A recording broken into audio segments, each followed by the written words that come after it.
Assalamualaikum. Anda bersama saya Syuhada Alauddin daripada MyReal untuk rancangan positif minggu ini. Mungkin topik yang saya akan kongsikan hari ini ada sedikit berbeza daripada apa yang anda biasa dengar. Tajuknya adalah Warnai Duniamu. Nama pun dah warna, jadi obviously kita nak bercakap tentang warna lah kan. Tapi warna dari segi bagaimana warna itu dapat memberi impak yang positif dalam diri anda dan juga dalam kehidupan seharian anda. Tapi sebelum saya bercerita dengan lebih lanjut lah tentang warna ni, saya rasa saya kena buat macam Colours 101 sikit kot supaya anda faham apakah itu warna, apa karakter warna itu sendiri. Okay, first of all, anda perlu tahu warna merupakan satu bentuk tenaga dan apabila dia satu bentuk tenaga, dia akan bergetar pada frekuensi. Jadi kita ada banyak warna kan kat luar sana, jadi setiap warna tu dia akan ada frekuensi yang tersendiri dan sebab itulah setiap warna akan mempunyai karakter-karakter atau elemen-elemen yang tersendiri. Dan karakter-karakter warna ni apabila ianya translate pada seorang individu, dia akan terselah sebagai personality individu tersebut. Okey, itu sedikit tentang warna. Jadi saya selalu tekankan pada orang ramai lah, penting untuk anda tahu apakah warna diri anda kerana ini akan membantu anda untuk mengenali apakah kekuatan anda, potensi yang ada dan juga kelemahan. Sebab kelemahan ni juga penting kita boleh tahu apa yang perlu kita atasi dalam jangka masa panjang ke jangka masa pendek ke terpulang lah kan. Tapi we need to know all these three things. Okay, sebenarnya ada banyak diagnosis method macam mana untuk nak kenal pasti warna diri atau warna personality ni. Tapi yang hari ini saya nak kongsikan dengan anda semua, nama saintifiknya adalah Applied Kinesiology atau dalam arti kata lain, ujian kekuatan otot tangan. Okay, sebelum saya cerita lebih lanjut pasal diagnosis method ni lah, saya nak share lah sikit macam mana saya boleh terjebak dengan terapi warna ni. Sebab saya sendiri dapat impact dari mengenali warna diri saya. Saya dulu sebenarnya seorang peguam dalam bidang korporat selama 10 tahun dan lepas saya dapat tahu warna diri ni, saya ambil keputusan untuk berhenti daripada jadi seorang peguam dan mulakan MyReal and doing what I'm doing right now lah. So you see how such a big impact just by knowing warna diri anda. Okay, so tadi saya cakap yang saya nak kongsikan hari ini diagnosis methodnya adalah Applied Kinesiology. Dia punya langkah-langkah senang, dia tak perlukan equipment. Hanya orang yang berdiagnose, iaitu saya, dan orang yang akan didiagnose. Itu je. Dan jika dilakukan dengan betul, diagnosis method ni akan boleh memberikan keputusan yang sangat tepat. Jadi jom kita lihat apakah langkah-langkah untuk nak buat diagnosis Applied Kinesiology ni. Sebelum saya mulakan diagnosis ni, saya nak share sikit dengan anda semua. Anda perlu tahu bahawa setiap individu mempunyai warna luaran dan juga warna dalaman. Apa maksudnya warna luaran, warna dalaman ni? Okey, warna luaran anda perlu tahu ia membentuk 80% karakteristik anda, manakala warna dalaman pula membentuk 20% karakteristik seseorang individu itu. Itu satu. Seterusnya, untuk diagnosis method ni, kita akan fokus pada 4 warna, iaitu warna putih, merah jambu, hijau dan juga warna biru. Itu 4 warna ni je untuk diagnosis ni. Okey, so sekarang kita nak buat, senang je. Perlu hanya ada orang yang kita nak diagnose. Dalam kes ni nama Ashraf, ni Ashraf, dan orang yang mendiagnose. Dan langkah pertama yang anda perlu tahu adalah, first of all, orang yang didiagnose, dalam kes ni Ashraf, perlu angkat tangan kanan ke paras bahu. Dan saya pula akan menerima dengan tangan kiri, macam ni. Okey, langkah seterusnya, saya hanya perlu tanya Ashraf soalan senang je dan Ashraf tak perlu jawab tangan dia nak bagi jawapan nanti. Kita tengok magic ke tak magic. Alright, ready Ashraf? Okey. Ashraf, adakah putih warna luaran anda? Lawan Lawan lagi. Okey. Every time kalau I nak tolak macam ni lawan Okey, warna seterusnya. Ashraf, adakah warna merah jambu warna luaran anda? Okey. Seterusnya warna biru. So bayangkan apa warna biru Ashraf, adakah warna biru warna luaran anda? Okey, last one. Warna hijau. Ashraf, adakah warna hijau warna luaran anda? Okey, dah. Itu je. Jawapan sama ada warna seseorang itu warna dia atau tidak terletak pada kekuatan tangan menolak tolakan saya tadi tu. Ashraf sendiri rasa macam mana? Mana yang tangan paling kuat bila saya nak tolak? Susah nak jatuh. Warna biru. Itu maksudnya warna luaran Ashraf adalah warna biru. Senang je kan? Jadi anda boleh ulangi langkah-langkah yang sama dan kita akan fokus tetap pada 4 warna yang sama tadi untuk warna dalaman. Tadi kita buat warna luaran kan? Seterusnya warna dalaman. So the same langkah-langkah. Dan anda perlu ikut step by step, insyaAllah you able to do it lah, sama ada untuk partner anda, anak-anak ke pasangan, siapalah. Okey, secara kesimpulannya lah saya nak kongsikan dengan anda apakah maksud bagi setiap warna ni. Okey, first of all, warna putih ni, orang yang warna putih kita sebut orang yang spiritual. Spiritual maksudnya dari segi apa tu? It could be satu, dia seorang yang religious lah dari segi keagamaan, ataupun orang yang dia tak suka bising-bising ni, dia suka kedamaian. Dia suka kalau pergi bercuti tu mesti nak pergi tempat yang macam tepi pantai ke, yang tak bising-bising lah, dia tak suka hinga-binga semua ni. Itu satu tentang warna putih. Specialnya juga warna putih ni, dia akan mempunyai satu, orang kata apa? Insting yang sangat kuat. Belum sesuatu jadi, dia dah rasa dah. Anda pernah tak macam tu? Kita selalu panggil benda tu macam kita punya insting kata hati lah. Tapi sebab setengah orang, dia macam contohnya warna putih, insting dia tu lebih kuat daripada orang lain. Tu warna putih. Seterusnya warna merah jambu. Merah jambu ni orang kata orang dia emosi sikit. Not in a bad way. Emosi maksudnya dia perlukan banyak kasih sayang dan dia juga berikan banyak kasih sayang untuk orang-orang kat sekeliling dia. Siapa dapat pasangan orang warna merah jambu ni untunglah kan. Okey. Now, seterusnya warna hijau. Warna hijau ni orang yang suka berfikir. Dia kalau critical thinking serah kat dia lah. Memang dia suka dan memang dia cekap. Last one, warna biru. Orang warna biru ni orang yang sangat aktif dan dia orang kata apa, go getter. Dia nak sesuatu, dia go for it. Itu secara kesimpulannya lah sedikit tentang warna-warna yang 4 tadi tu. Now, lepas saya dah cakap pasal diagnosis, selalunya orang mesti excited tau nak try. Jadi, saya nak bagi peluang kepada anda semua untuk cuba nak buat diagnosis tadi. Sementara tu kita akan pergi for a short break, tapi jangan ke mana-mana sebab lepas tu nanti kita akan sambung lagi.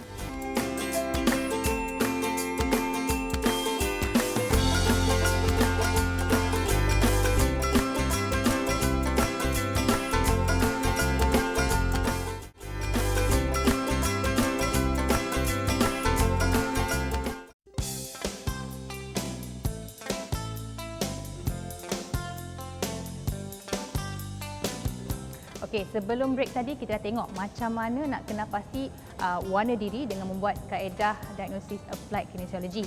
Kita juga dah tengok apakah maksud warna untuk 4 warna yang saya sebutkan tadi.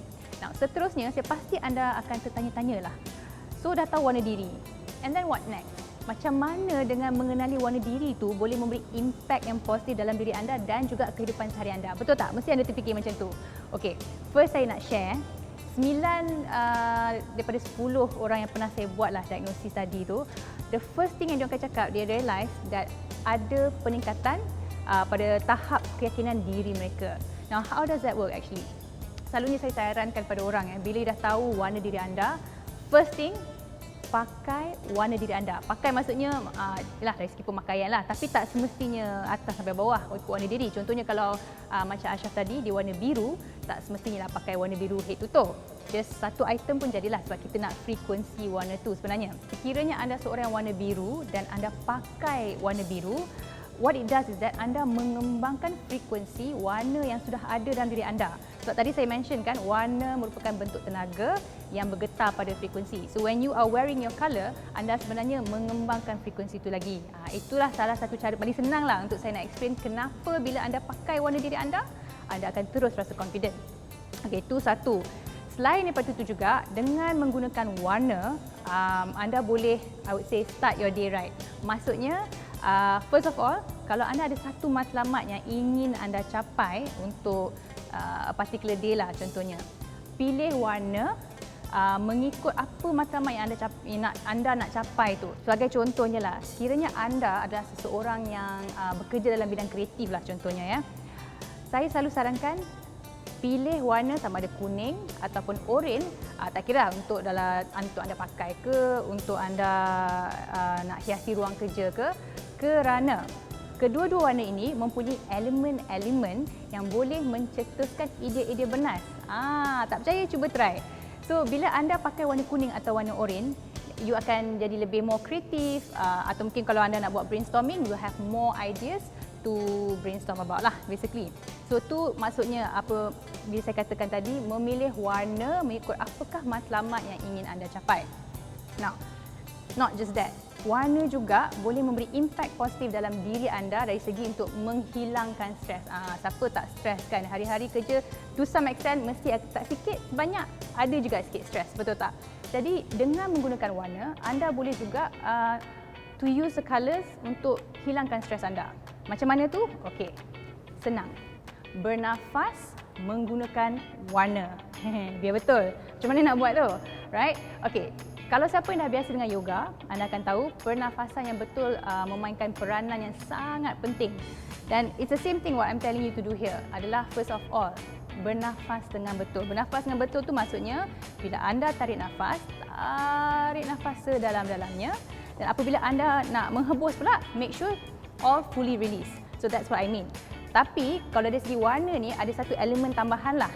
Bila anda menghirup udara masuk, at the same time you imagine you menghirup warna diri you. So starting from top of your head all the way sampai ke kaki. So terpulanglah pada diri anda, you nak buat this colour breathing technique ni seberapa lama yang you nak lah, ikut keselesaan masing-masing. Tapi what it does is that, I tell you satu, first of all, ialah bila you menarik nafas properly macam ni, ia akan menenangkan diri anda because you know lah, oxygen, circulation, all that. Okay, secondly, apabila anda bernafas dan menghirup udara sambil membayangkan warna diri anda, what it does is that, sama je macam tadi, you mengembangkan frekuensi yang sudah sedia ada dalam diri anda. So kalau anda tak nak pakai pakaian of a particular colour, you rasa macam warna tu tak kena dengan diri you, you can do this. Buat pernafasan menggunakan warna. Dia akan ada efek yang sama juga. Okay, so tu tadi saya sebut sikit tentang warna kuning dan warna orange. So obviously ada banyak warna dan setiap warna akan ada fungsi dan juga impactnya. Jadi seterusnya ni kita tengok senarai warna dan apakah fungsi dan juga impact yang diberi oleh setiap warna. Jom kita tengok.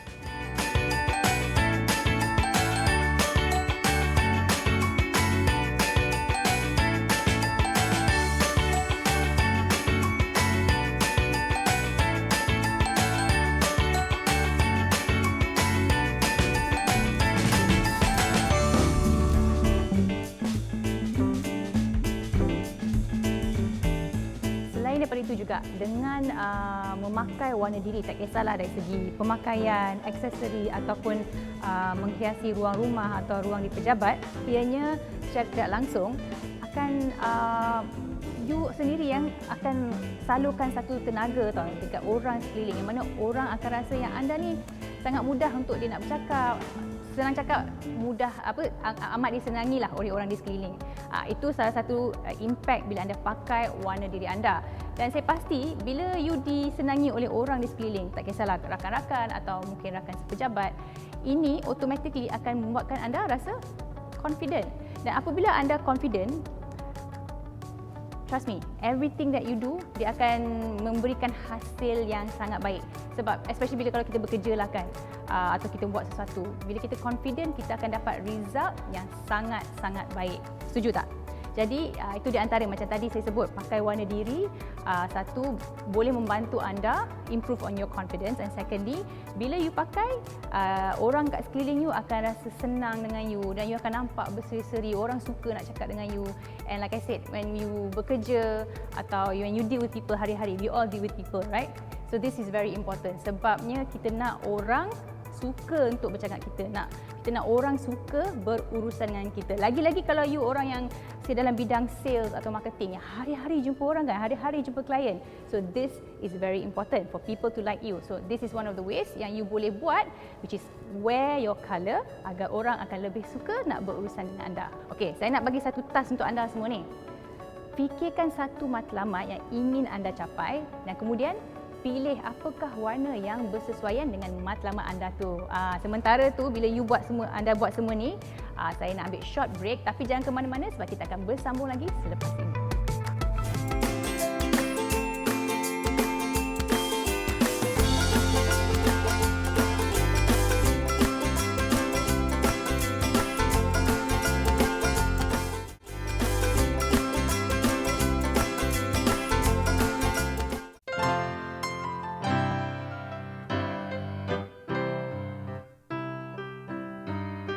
Okey, kita kembali sekali lagi. Nah, bagi anda yang baru je buka TV lepas tu terus nampak positif, mesti anda nak terfikirlah topik apa yang kita bincangkan hari ini. Topik hari ini yang kita bincangkan adalah warnai duniamu. Impact positif yang sebut tadi, yang macam mana warna tu boleh give you a very good positive effect kan. Sebenarnya saya bukan cakap kosong tau. Saya bercakap based on pengalaman saya sendiri. Macam yang saya sebut di awal rancangan tadi, dulu saya merupakan seorang peguam selama 10 tahun, bukan sekejap, agak lama. Tapi bila saya dapat tahu warna diri, itu yang membuatkan saya membuat perubahan kejaya. Dan dengan menggunakan warna juga, ia memberi saya keyakinan untuk start this new business, which is Myrill. You bayangkanlah, 10 tahun jadi lawyer, macam ni tiba-tiba nak jadi motivator kan, atau pakar terapi warna. Jadi saya menggunakan warna untuk bagi saya lebih berkeyakinan untuk memulakan sesuatu yang baru. Dan bukan tu saja, bila kita buat bisnes ni di permulaan memang banyak cabaran-cabaran yang perlu kita hadapi. Jadi macam mana saya kekalkan semangat dan motivasi untuk diri? Again, saya gunakan warna.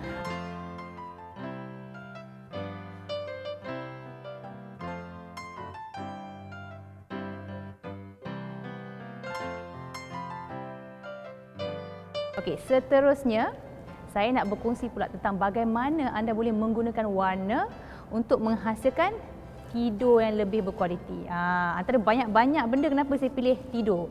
Sebab tidur ni sangat penting untuk setiap individu. Pentingnya mendapat tidur yang berkualiti ataupun pentingnya mendapat tidur yang lama. Sebab ini akan membantu anda to function well dan juga untuk kesihatan diri anda lah. So for that reason, saya specifically pilih topik macam mana nak gunakan warna untuk menghiasi ruang tidur anda. Di sini saya nak sharekan beberapa tips bagaimana anda boleh memanipulasikan warna untuk dapat tidur yang lebih berkualiti. Now, first of all, kita mulakan dengan warna biru. Hiasi ruang tidur anda dengan warna biru. Kenapa warna biru? Warna biru itu mempunyai elemen-elemen yang first of all, dia boleh mengurangkan tekanan darah. Secondly, dia juga boleh menghilangkan stres, yalah, because bila you dah tekanan darah tu rendah, then obviously you akan less stress lah. So biru mempunyai all this I would say qualities. Mengikut kaji selidik, mereka yang tidur dalam bilik berwarna biru didapati dapat tidur sekurang-kurangnya 7 ke 8 jam pada setiap malam. Dan apabila mereka bangun, the next morning, mereka bangun rasa segar. Itu yang kita nak, betul tak? Kalau tidur pun tapi bangun tetap rasa macam lemau macam tu pun kita tak nak juga. So itu satu tip yang saya cakap, guna warna biru. Seterusnya, kalau you not a fan of warna biru lah, okay, you boleh pilih warna hijau ataupun warna kuning. But doesn't mean warna yang fluorescent kuning atau fluorescent hijau lah, yang macam orang kata apa, mellow sikit, muted sikit. Sebabnya again, these two colours mempunyai elemen yang juga boleh menenangkan seseorang. Dan sekali lagi, kaji selidik menunjukkan, ini bukan cakap kosong je tau, memang ada kaji selidik. Mereka yang tidur dalam bilik yang berwarna hijau atau kuning, again, dapat tidur at least 7 ke 8 jam setiap malam, dan bila bangun, again, mereka akan rasa segar. Bila saya sebut warna tadi tu kan, tak semestinya lah semua benda kena warna biru, semua benda kena warna kuning. Jangan. Dia warna ni kalau you nak pakai, kena make sure ada balance dia, not too much of one colour, because bila warna tu sebenarnya positif, tapi bila terlebih, dia akan boleh memberi efek yang negatif pula. So make sure you balance out the colour lah. Dan kalau you tanya saya, mungkin satu dinding saja yang you guna warna pilihan anda. Ataupun kalau tak nak binding, you boleh pilihlah cadar ke apa ke. Asalkan satu item pun jadi. Kalau anda ingat tadi saya sebut, warna tu apa dia? Merupakan satu bentuk tenaga yang ada frekuensi. Jadi sikit pun tak apa, sebab kita nak frekuensi tu sebenarnya, not so much of the colour juga. Okey, tadi tu warna-warna yang saya sarankan untuk anda hiasi ruang tidur anda. Warna seterusnya ni, saya tahu mesti ramai tak puas hati kalau saya sebut. Warna yang perlu anda avoid, jangan hiasi ruang tidur anda dengan warna ungu. Mesti ramai tak puas hati sebab saya tahu lah, warna ni memang ramai favourite warna diorang sebab tak boleh dinafikan. Warna ungu boleh mewujudkan rasa mewah, rasa selesa, tetapi warna ungu ni juga mempunyai elemen yang boleh merangsang minda. Dan seperti yang kita tahu, bila kita punya minda ni terangsang, jadi otak kita asyik berfikir je. So macam mana you nak rest kalau otak you asyik terangsang dan asyik berfikir? So sebab itulah saya katakan, jangan atau cuba elaklah menggunakan warna ungu di ruang tidur anda. Kalau nak sangat, maybe tempat you tidur tu jangan ada warna ungu. Jauh sikit dalam toilet ke kat mana-mana lah kan. So itu dia tadi 3 tips yang saya sharekan macam mana anda boleh memanipulasikan warna agar anda dapat tidur yang lebih berkualiti. So far kita dah discuss banyak benda ni. Apa kesimpulan yang anda dapat daripada topik kita, warnai duniamu? First of all, warna tu banyak boleh influence kita punya kehidupan seharian. Dari segi kita punya personal life, dari segi kerjaya dan macam-macam lagi. Dan sebenarnya warna ni kalau nak cerita tak habis kot sebab banyak sangat. Tapi kita dah kesuntukan masa sekarang ni. Sekian saja daripada saya Syuhada Alauddin dan insya-Allah kita jumpa lagi di waktu lain.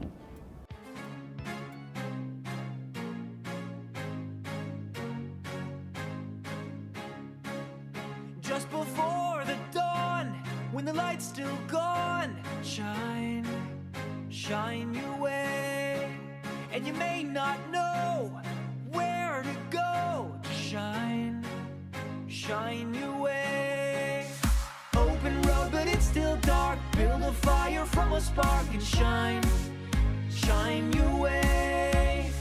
Feed the feeling in your heart. Don't conceal it, then you'll start to find your way. No one can stop what has begun.